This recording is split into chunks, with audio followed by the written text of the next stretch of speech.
single-digit leads and just kind of get squandered away. And obviously, Alexander got really, really hot. Well, it seems like a theme the last few games. A guy on the other team makes a shot or two. Alexander had not played that great up until about 7 minutes left in the game. We left him open for a three, he made it, got us confidence, and then he just went off and scored 29 points. So when a good player gets going, he becomes a great player. And he was a great player tonight for 7 minutes at the end of regulation and for 5 minutes of overtime. There's a psychological component to this. How do you assess that? I know you guys weren't in there for a great amount of time, but is that something you guys will talk about or have talked about? Our players understand why we lose games. When you give up that many points and one player just comes down and gets wide open shots after he just made one or two or three, it's embarrassing. And we had 2 or 3 different guys on him. And he just popped out, pushed off, and pushed off our guy and went out and made a shot. And we have to be tougher than that. You got to be in your stance and realize that if officials aren't going to call a push off, then you need to be in your stance and not let it happen. So there's a toughness component to it and an experience standpoint. And just saying he's not getting this shot off. It was embarrassing for that to happen, and they deserve to win. Turnovers on offense in overtime. Any way to explain just the collective something struggle?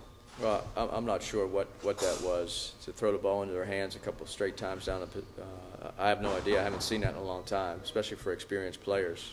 Look, maybe it was fatigue, or maybe it was we got a little rattled because they made a three and then they came down and got a quick layup. So it was a 5-point swing. I thought our guys showed a lack of composure when they scored the first 2 baskets in overtime.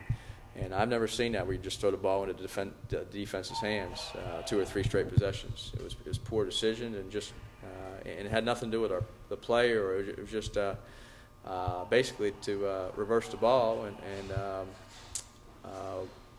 we didn't get it done. 2 games in a row, sort of similar script. What do you do to counteract that, make sure it doesn't become habit, I suppose? Well, you can't let the other team score like that, and we have leads, and if you give a guy or a couple guys on the opposing team open shots and they make them, then they feel like they can make more, and that's been the recurring theme here the last 2 games, and even the Upstate game when we won in overtime. One of their players had made 3 threes down the stretch, 2 to tie it up, and then 1 in overtime. So it's something our players have to figure out. We try to prepare them, put them in position, but players win and lose games. Coaches prepare teams, and obviously I should have done some more preparation on down screens today or for the last few days in practice to figure out, all right, if the guy's hot, you better be ready to guard him and show him how to guard him. But a lot of that comes down to just toughness. Can you rate this one as far as disappointment is concerned? Well, it's very disappointing. It's our first home loss of the season. We were 9-0. We had a lead most of the game, and then to let a player or 2 players come just beat us is extremely disappointing.